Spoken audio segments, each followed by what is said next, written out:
2025년 12월, 유난히 시린 겨울입니다.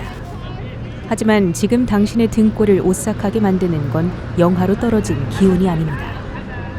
육중한 철문이 열리고 차가운 복도의 바람이 거실로 밀려듭니다.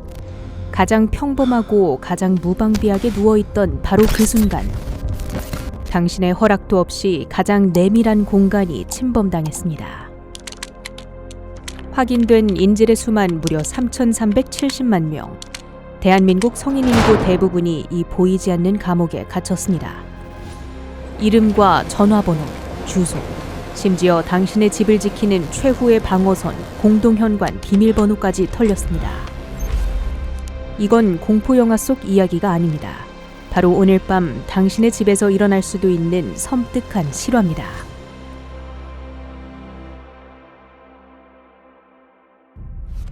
지금 이 순간에도 다크웹에서는 한국인의 개인정보 풀 패키지가 거래되고 있습니다. 가격은 단돈 4만 원. 돈을 지불하면 바다 건너 얼굴 없는 범죄자들이 당신의 안방 앞까지 찾아올 수 있는 마스터키를 쥐게 되는 거죠. 우리는 이 기막힌 사태 앞에서 한 남자의 목소리를 떠올립니다. 한국인은 시야가 좁고 정직하지도 않다. 과거 사석에서 이런 말을 남겼다는 의혹의 주인공. 매일 아침 우리 집 문 앞에 로켓을 쏘아 올린 혁신의 아이콘, 쿠팡의 창업주 김범석 의장입니다. 그는 정말 우리를 존중받아야 할 고객이 아니라 그저 속이기 쉬운 먹잇감으로 봤던 걸까요? 도대체 그들은 왜 대한민국 3천만 명의 대문을 이렇게 허술하게 열어뒀을까요? 오늘 우리가 열어볼 블랙박스, 달콤한 혁신 뒤에 숨겨진 쿠팡의 차가운 두 얼굴입니다.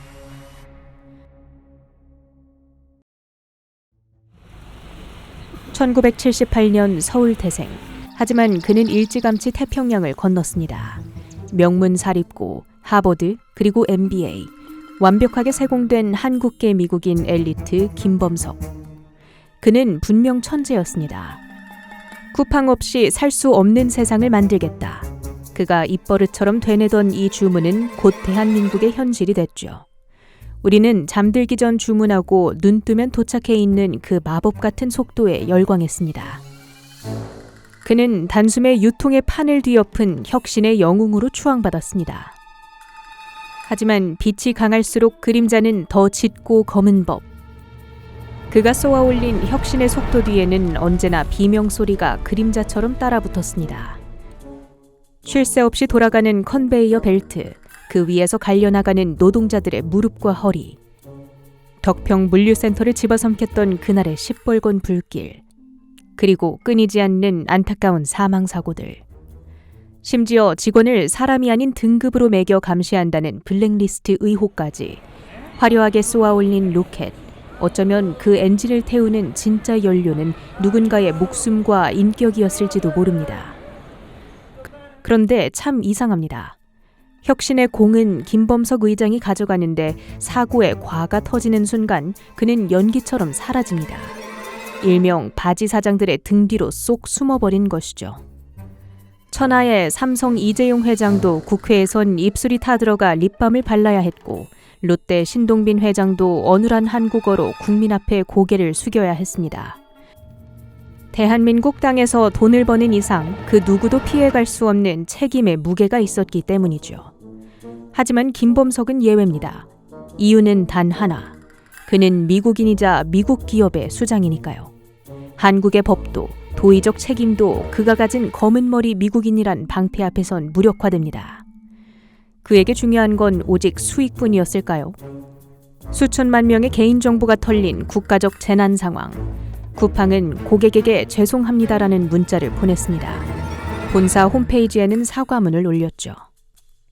하지만 그 사과 공지를 클릭한 순간 피해자들의 눈앞에 펼쳐진 건 무엇이었을까? 사과문이 아닙니다.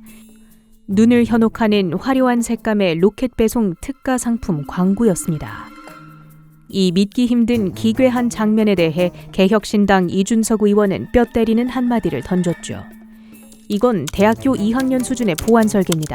사고가 아닙니다. 철저한 인재입니다. 천재적인 사업가라 불리는 김범석. 하지만 결과만 놓고 본다면 고객의 정보를 지키는 보안만큼은 사실상 투자가 이뤄지지 않았다는 비판을 피하기 어렵습니다. 그것이 아마추어의 실수였든 혹은 비용 절감을 위한 부주의하고 무책임한 선택이었든 분명한 건 우리가 알던 혁신가의 얼굴은 아니라는 것이죠.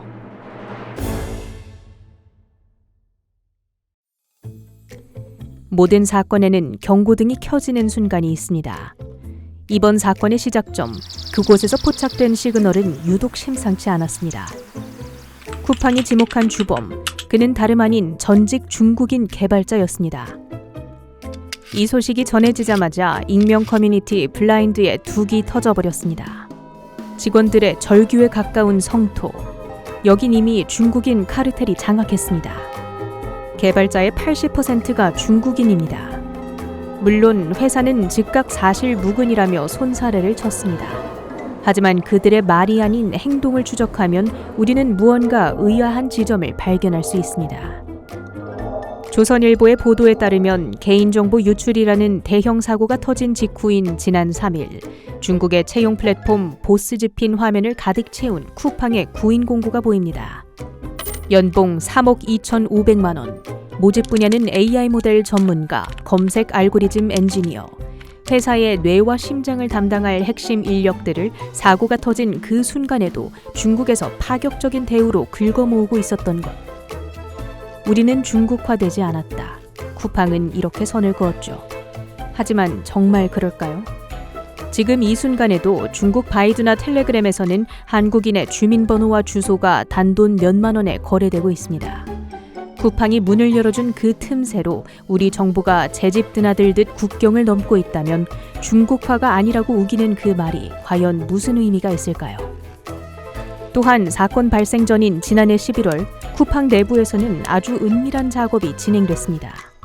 이용약관 한 줄을 아무도 모르게 조용히 바꿔치기 한 것. 제3자의 불법 접속으로 인한 손해는 회사가 책임지지 않는다. 해킹을 당해도 내 알 바 아니다. G마켓, SSG, 11번가, 대한민국 그 어떤 이커머스 기업도 감히 넣지 못한 독소 조항. 언젠가 사고가 터졌을 때 법망을 빠져나가기 위해 사전에 설계된 치밀한 법적 알리바이가 아니냐는 합리적 의심이 가능한 대목이죠. 의심스러운 정황은 여기서 끝이 아닙니다. 서울 강남 한복판, 건물 입구에도 층별 안내도에도 쿠팡이라는 두 글자는 찾아볼 수 없는 곳. 마치 유령처럼 존재하는 이 비밀 사무실. CBS의 취재 결과 이곳은 단순한 사무실이 아니었습니다. 정부와 국회를 상대하는 그림자 조직, 대관팀의 비밀 요새였죠. 구성원들의 면면은 화려하다 못해 섬뜩합니다. 국회 보좌진은 기본, 전직 검사, 판사, 공정위 고위 관료까지 대한민국의 입법과 사법, 행정을 주무르던 전관들을 블랙홀처럼 빨아들여 이곳에 숨겨뒀습니다. 한 국회 관계자는 혀를 내두르며 이렇게 말했죠. 이 정도로 사무실의 존재를 철저히 숨긴다는 건 회사 내부의 눈은 물론 수사기관의 압수수색 대상에서 제외시키려는 의도가 명백해 보입니다.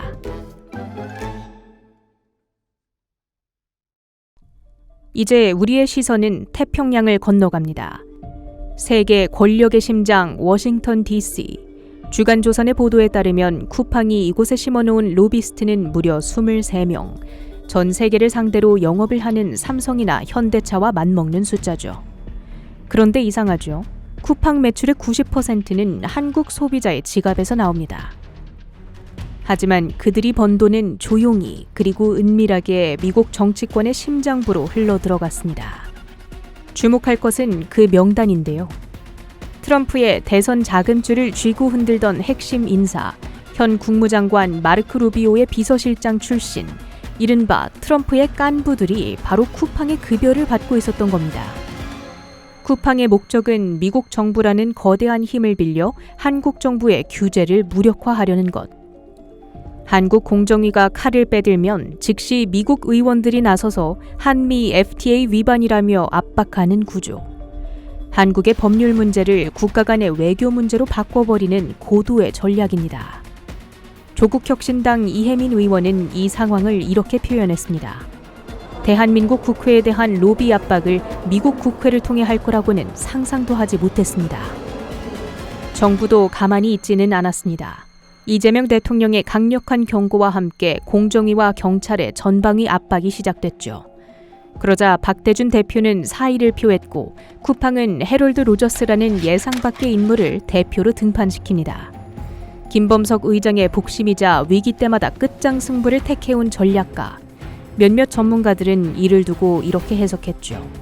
규제에 굴복하지 않고 정면으로 맞서겠다는 선전포고다. 그리고 이 거창한 선전포고의 실체가 지난 17일 국회 청문회에서 적나라하게 드러났습니다. 그들이 들고 나온 최첨단 방어 전략은 다름 아닌 모르쇠 전략이었죠.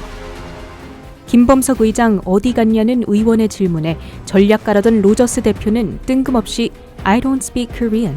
저는 한국어를 못합니다. 라며 동문서답을 시전합니다.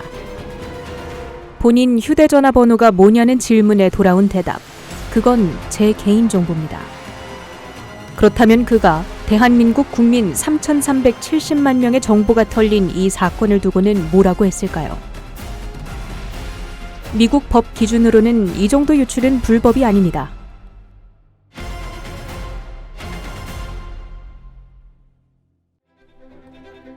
곧이어 쿠팡의 보안 최고 책임자의 입에서 나온 자백. 전 직원이 마스터키를 들고 나간 게 맞냐는 추궁에 그는 맞다고 시인했습니다. 도둑맞은 기간은 11개월.